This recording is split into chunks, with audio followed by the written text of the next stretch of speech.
joining me. It is Sunday here in the Baker household, so it's a day off, so dressed a little bit more relaxed than normal. Now, quite a few people have seen my videos where I've had my garden as a backdrop to the videos, and I've had about half a dozen people who have said, Claire, I'd love to see more of your garden. So I thought, you know what, day off, nice sunshine, I'll give you a quick tour of our very small garden. Now, just a word of warning, I have no idea about the names of most of the plants in my garden, so I'll tell you what I know, and we'll skip over the bits that I don't know, but let's go on a guided tour of the garden. So we're at the house end here of our garden, and the first thing to point out is our rhubarb. We love rhubarb in our house, so that's doing quite well down at the side of our bike shed. Really enjoying that with a nice bowl of custard at least once a week. We've got our arch here, which has got an evergreen on it. Don't tell me what type of evergreen, I can't remember, but it's also got a scented jasmine running through it, so it's starting to come out. I can see the fronds of the jasmine starting to appear, which means probably in about a month's time, as we walk through the arch, it's going to be beautifully scented. We've also, we believe, got a bird nest up in the corner. Reason being that our cats love sitting on the edge of the bike shed. And in fact, the other day, my husband, Keith, actually saw one of our cats launch herself into the corner of the arch, presumably trying to get the bird. Hopefully she didn't succeed. So let's come on through the arch. We've just got ordinary box hedge at the side, which have come on nicely. I should point out our garden is actually only 4 years old, so it has started to mature now, which is good. Here in the middle is an apple tree. Don't ask me what kind of apple tree it is. We bought this the summer after we got married. We got married in the October 2006, and we bought this in the spring of 2007. We have had to move it, which is why it looks a little bit bedraggled and it's hardly got any leaves, but it's still giving us apples every year. So it may not be particularly pretty, but it's still giving us fruit, and it's symbolic. Again, it's one of those things that is sentimental. A lot of things in this garden are sentimental. Instead of holding on to things, we have got plants that represent different things from our lives. Couldn't tell you what that shrub is, but I know it's an evergreen. I've just moved that this year. What else have we got? Well, around here, if we come around here, we've got raspberries growing up other arches. So these will be in full fruit by the time we get to about August, September. So we've got them on each of the arches, and we've also got another arch on the other side of the garden. These are our veg beds. So although there's nothing in there yet, we will be popping in cauliflower, broccoli, tomatoes. So they look a bit bare at the moment, but they will come. Over here we have our lovely lilac, which is starting to blossom. Really, really beautiful. That started as a shrub. I just kept cutting back the arms of it so it would grow upwards, and that's what we've got as a result. The birds love that, obviously. Moving on round.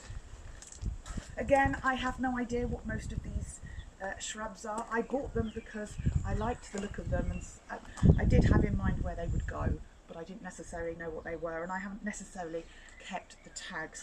I do know these are alliums. We love alliums, so they're starting to come up, just getting in the little heads. They'll shoot up nicely and frame our wedding tree, which will be nice. What else have we got? This tree. This tree is the tree that we planted in 2009.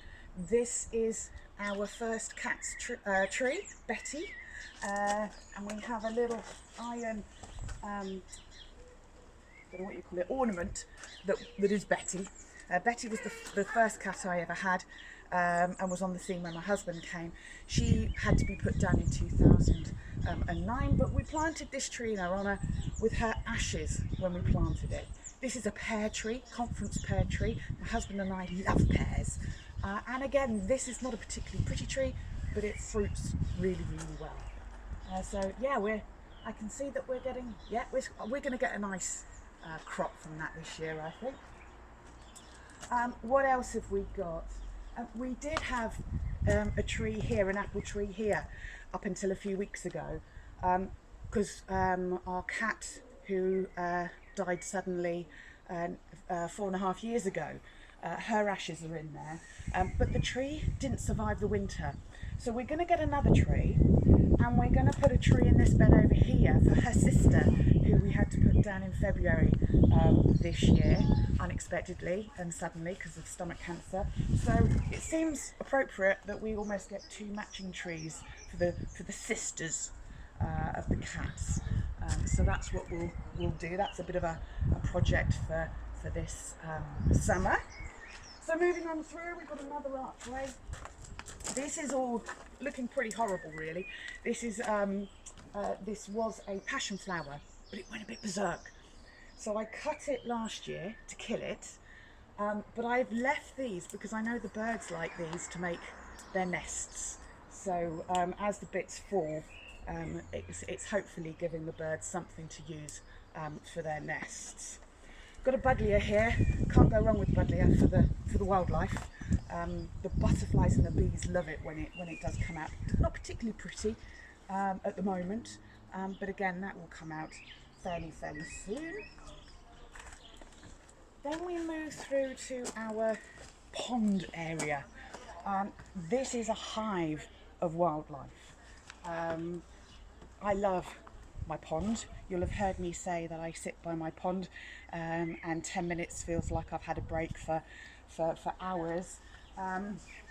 So if we move up here now, you'll see that we do have a waterfall, but we haven't got the waterfall switched on at the moment because we've got lots of tadpoles in the pond. The frogs came in their hundreds, they always do, we're very lucky, laid their frog spawn, and so they've developed into tadpoles, and I don't want the frog spawn to get caught up in the waterfall system. So we haven't got it switched on at the moment. Also, the fish may have laid or had some baby fish, so I don't want them to get caught up in the system. We do have a filter, but I don't want them to get caught up in anything else in the pond. Moving along here, we have another arch. As you can tell, I like arches, but they're great for trailing things on. So these are our grapevines. These have only been in for a couple of years. So we've got a red grape and we've got a green grape. So again, it just frames lovely, and then the bunches of grapes hang down when it comes to harvest time. So particularly enjoy that. Yeah, I can see the fishes are getting quite active in there today, probably because the sun's out. And then finally, as we come up here, you can probably recognise this. This is where I record some of my videos. So we have a tree here which is planted in honour of my father-in-law who died in 2005. So in 2006, when we did this garden, we planted this tree in his honour. This comes out in a beautiful blossom. And we don't have his ashes underneath this one, obviously, not quite like a cat, but it's very, very symbolic. And then we come onto the decking. I have my lovely magnolia bush, and we have my seeds, which are the harvest of hope. So that's just a quick tour of the garden. Now you know what is in the background when I do record videos. Thank you for joining me, and I shall see you very soon. Take care. Bye.